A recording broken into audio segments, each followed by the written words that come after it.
கோபால கோபால கோகுல நந்தன கோபால நந்தகுமார நவனித சோர பிருந்தாவனச்சர கோபால கோபால கோபால கோகுல நந்தன கோபால.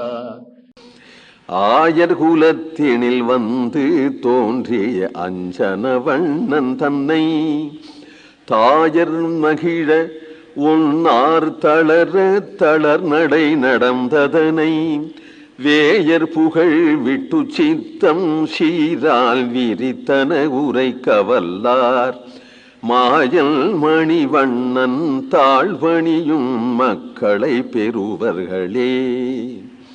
பகவானுடைய ஸ்வரூபம் அவதாரத்துல கூட திவ்யமங்கள விக்கிரகம் அப்படின்னு தானே சொல்றோம். மனுஷ சரீரம் இல்லை அப்படின்னு நிர்ணயமா சொல்லியிருக்கா.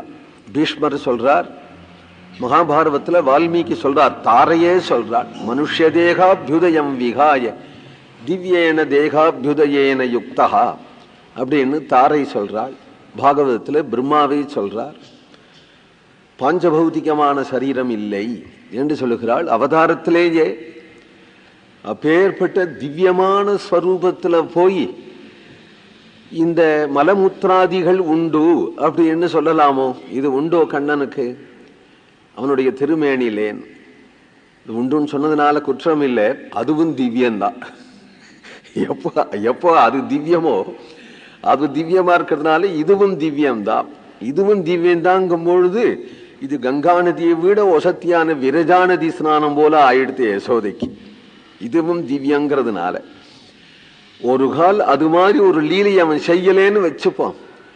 செய்யலேன்னு சொன்னா பயப்படுவா எல்லாரும்.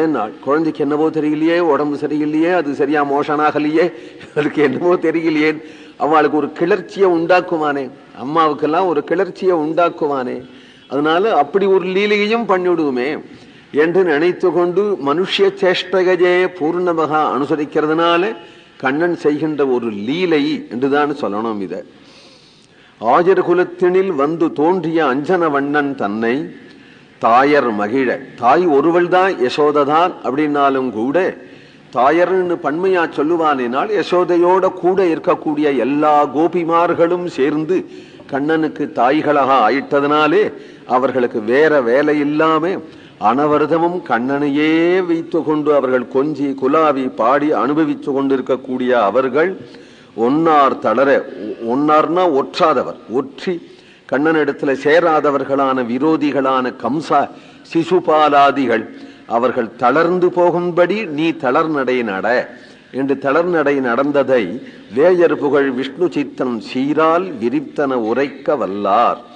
இதை மிகவும் சீர்மிக்கதாக விஷ்ணு சித்தன் விரித்து சொல்லதாகிய இந்த பாசுரங்களே யார் சேவிக்க வல்லவர்களோ அவர்கள் மாயன் மணிவண்ணன் தாழ் பணியும் மக்களை பெறுவார்கள். அவர்களுக்கு குழந்தைகள் உண்டாகும். நிறைய குழந்தைகள் எதுக்காக உண்டாகணுங்கிறார் சொல்ற அழகு. இந்த மணிவண்ணன் தாழ் பணியும் மக்களை அப்படிங்கிறார். எல்லா குழந்தைகளும் கிருஷ்ண பக்தனாவே பிறப்பாளாம். இந்த 10 பாசுரத்தை சேவிச்சுட்டாள் பொம்மநாட்டிகள் சேவிச்சுட்டாளானா அவளுக்கு பிறக்கக்கூடிய குழந்தைகள் எல்லாம் கிருஷ்ண பக்தனாவே பிறப்பார்கள். பெரிய வரப்பிரசாதம்னா இது.